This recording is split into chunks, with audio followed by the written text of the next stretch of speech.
After freeing himself from the clutches of a Kraken, Vegeta is forced to go Super Saiyan 2 against the second Tamagami. Seeing that the fighters are evenly matched, however, Neva discreetly supercharges the Tamagami, which forces Vegeta into a Super Saiyan 3, a sight that I never thought I would get to see in my entire life. And I gotta say, I really loved the transformation. It may not have added anything meaningful to the actual story being told, but it was nice to see Vegeta in a fight where he got to seriously kick some ass. A fight where he is the conclusive victor, hands down.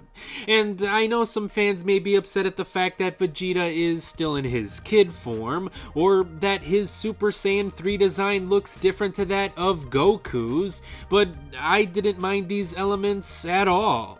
If anything, I think these elements make Vegeta's transformation feel all the more memorable.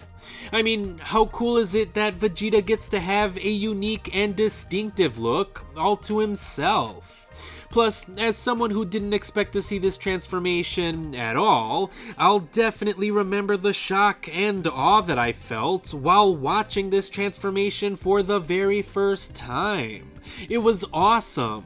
But once Vegeta gloriously overpowers the Tamagami into submission, he then has to answer a riddle in order to win the Dragon Ball. And the riddle was an interesting one, but I'll get back to that in a second. For now, I'd like to talk about how surprised I was with Majin Buu's fight with the first Tamagami. Because while I thought that Buu and Ku would have to fuse together in order to beat the Tamagami, Buu proved to be strong enough to defeat it on his own. Though it should be mentioned that, technically speaking, Buu wouldn't have been able to earn the Dragon Ball without Ku's help. Because when Buu demanded to have some more chocolate before continuing his fight with the Tamagami, Ku swiftly came in with more chocolate. And when the Tamagami asked Buu to solve an impossibly hard math problem before handing over the Dragon Ball, Ku is the one who gave Buu the answer.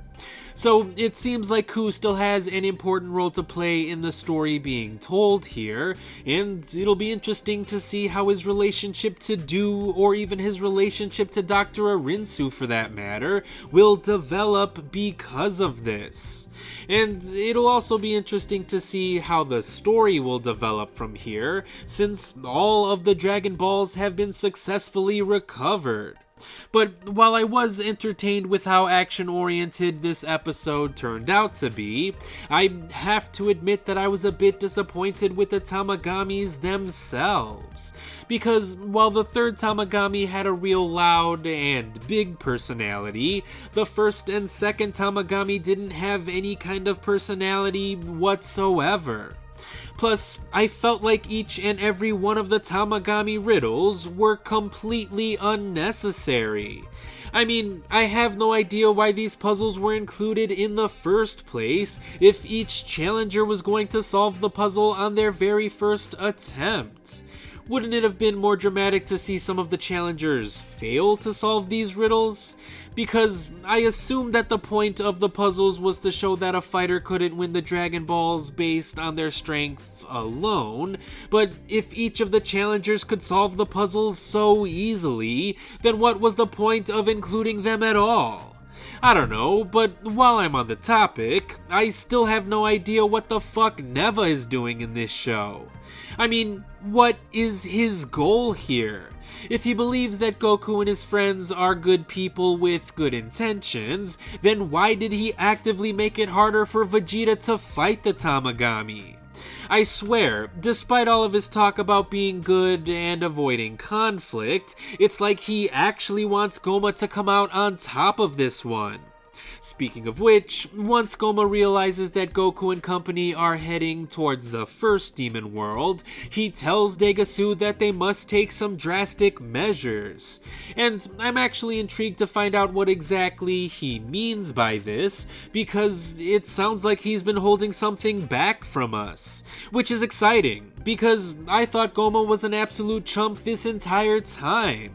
But if he's actually had a trump card hidden up his sleeve, then I have no idea what to expect from him. So, despite having some major issues with the episode, I still managed to enjoy it overall. And since I definitely want to see what Goma has planned, I'm looking forward to seeing the next exciting episode of Dragon Ball Daima once it gets released on Friday.